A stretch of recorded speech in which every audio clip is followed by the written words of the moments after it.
Bimbang tentang gout? Cubalah Euro, pengalkali air kencing yang berkesan. Euro, kurangkan paras asid urik anda sekarang. Assalamualaikum, anda sedang menonton Sekilas Fakta 1 Mac 2022 bersama dengan saya Nursyah Muhammad Amin.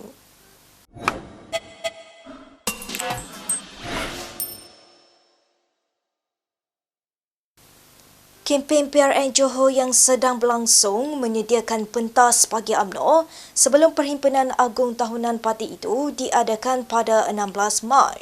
4 hari selepas rakyat Johor memutuskan kerajaan negeri yang baru, perwakilan UMNO dari seluruh negara akan bersidang di Kuala Lumpur. Keputusan PRN Johor dijangka akan menjadi tajuk utama perbualan, tetapi topik lain yang tidak kurang menarik adalah hubungan dan masa depan antara UMNO dengan PAS. Pada Perhimpunan 2018, perwakilan UMNO memutuskan untuk meneruskan kerjasama dengan PAS yang disusuli pembentukan Muafakat Nasional setahun kemudian. Bagaimanapun hubungan itu mulai retak susulan keinginan UMNO untuk mendapat lebih banyak kuasa pada pilihan raya demi pilihan raya, manakala PAS berang kerana ditawarkan jumlah kerusi yang lebih kecil. Kini terdapat cakap-cakap mengenai usul untuk UMNO bercerai dengan PAS akan dibahaskan di Perhimpunan Agung kali ini.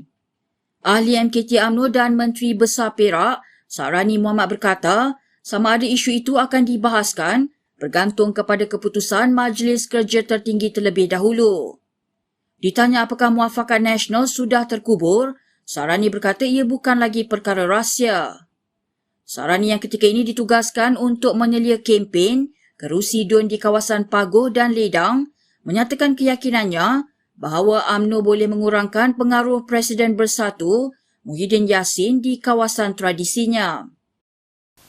Baik, sementara itu Tajuddin Abdul Rahman mendedahkan ada menteri yang tidak mematuhi arahan Perdana Menteri Ismail Sabri Yaakob kerana berlainan parti. Ahli Parlimen Pasir Salak itu berkata, rakyat telah menerima kerajaan keluarga Malaysia, namun masih ada menteri yang tidak cakna dengan kehendak itu.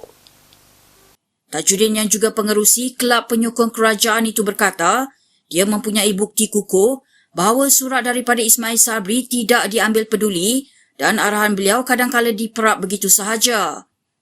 Bagaimanapun Tajuddin tidak menamakan menteri berkenaan dan tidak menyatakan arahan khusus daripada Perdana Menteri itu. Dalam pada itu, Tajuddin menegur menteri yang tidak mengendahkan arahan Perdana Menteri itu dengan berkata sikap sedemikian boleh merencatkan perjalanan sebuah kerajaan. Untuk rekod, UMNO bersama PAS dan GPS membentuk Kerajaan Perikatan Nasional selepas Bersatu dan Kumpulan Azmin Ali menarik sokongan terhadap PH pada Februari 2020. Dalam perkembangan lain, Tajuddin turut merakamkan penghargaan kepada pembangkang kerana telah membantu dan sepakat dengan Perdana Menteri melalui MOU yang dimeterai. Berita seterusnya. SPRM akan memanggil lebih ramai individu bagi membantu siasatan dakwaan rasuah melibatkan bekas CEO Kumpulan Esro Malaysia Holdings Berhad, Rohana Roshan.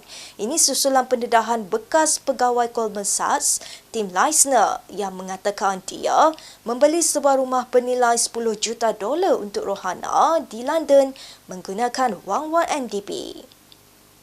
Setakat yang saya boleh maklumkan, memang SPRM telah memulakan siasatan dan kami telah memanggil Datuk Rohana untuk diadakan percakapan dan tindakan-tindakan pembekuan aset atau wang yang berkaitan telah pun dibuat. Dan tindakan selanjutnya yang saya boleh setakat share di sini ialah kami akan meneruskan usaha menyiasat dan untuk mengembalikan wang yang berkaitan kepada negara kita.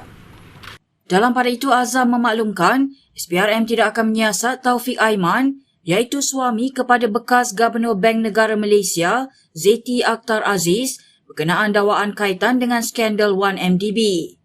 Ini kerana Suruhanjaya itu hanya diberi tanggungjawab untuk mendapatkan semula dana 1MDB dari Singapura. Dan di pihak polis menjalankan siasatan di bawah Akta Pengubahan Wang Haram dan kertas siasatan mereka saya rasa masih lagi diteruskan dan pihak polis akan mengemukakan ketasiatan mereka apabila telah siap kepada peguam negara. Speaker Dewan Rakyat Azhar Harun hari ini meluluskan usul Ketua Pembangkang Anwar Ibrahim untuk membincangkan pendedahan tim Leisner berhubung skandal 1MDB.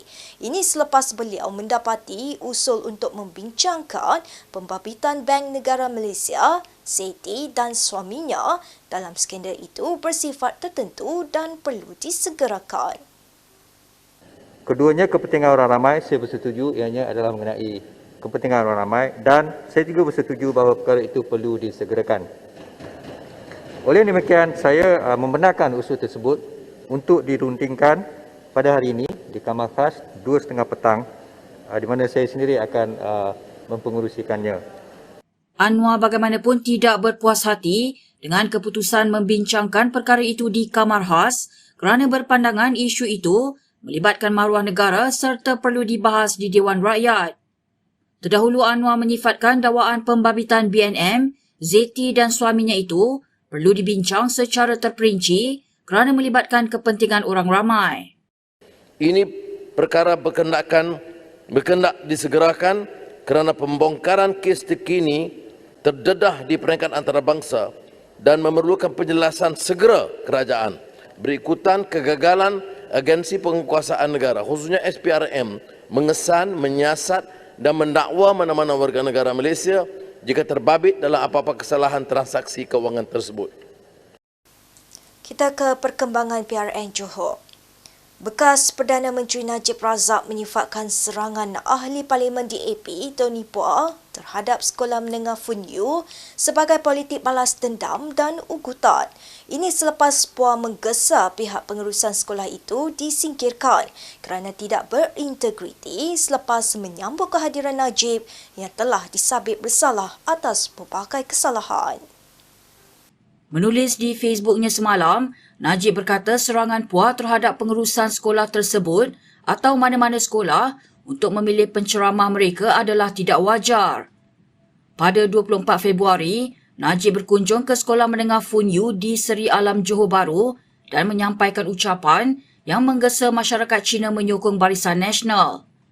Najib meluluskan pembinaan sekolah itu pada 2013 semasa menjadi Perdana Menteri dan mengatakan dia berbuat demikian walaupun tidak dipersetujui Menteri Pendidikan ketika itu Muhyiddin Yassin. Pengerusi sekolah itu Tay Chin Hin sebelum ini mendakwa kunjungan itu atas permintaan Najib dan pihak sekolah berterima kasih kepadanya. Bagaimanapun Najib mendakwa dia diundang ke sekolah itu. Semalam Pua membidah sekolah itu kerana menjemput penyangak paling terkemuka dan seorang kleptokrat yang terkenal di dunia untuk berucap di sekolah berkenaan. Najib berkata tuduhan ahli Parlimen Damansara terhadap lembaga sekolah itu tidak berasas dengan mempersoalkan siapa Pua untuk menilai integriti lembaga sekolah itu. Untuk rekod, Sekolah Menengah FUNYU adalah sekolah Cina berprestij dan terbesar di Malaysia dengan 3 cawangan di Johor. Ahli Parlimen Segambut Hannah Yeoh mengakui dia pada mulanya menentang pembentukan Parti Muda yang diterajui golongan belia. Katanya dia turut bertengkar dengan rakan partinya, Yeo Bee Yin, apabila mengetahui rancangan Syed Saddiq Syed Abdul Rahman untuk membentuk Muda. Berucap dalam ceramah sulung muda di Tenang malam Ahad lalu, Yeo berkata pendiriannya berubah apabila ahli muda tampil memberi bantuan ketika kawasan parlimennya dilanda bencana banjir pada Disember lalu. When I saw something like that, I knew that what I thought of Muda, I was wrong. And so I apologized to Bee Yin. I said, Bee Yin, I was wrong. Because I saw with my own eyes that Muda is beyond Syed Saddiq. And there are many young people genuinely concerned about the nation. Walaupun Muda bukan sebahagian daripada PH, pemimpin DAP itu berkata, politik bukan sesuatu yang eksklusif dan generasi muda tidak seharusnya dihalang untuk melakukan perubahan. Pada 12 Mac depan, Muda bakal bertanding di 6 kerusi, hasil rundingan bersama di antara parti itu, DAP dan Amanah. Baik, berikut beberapa lagi ringkasan berita untuk hari ini.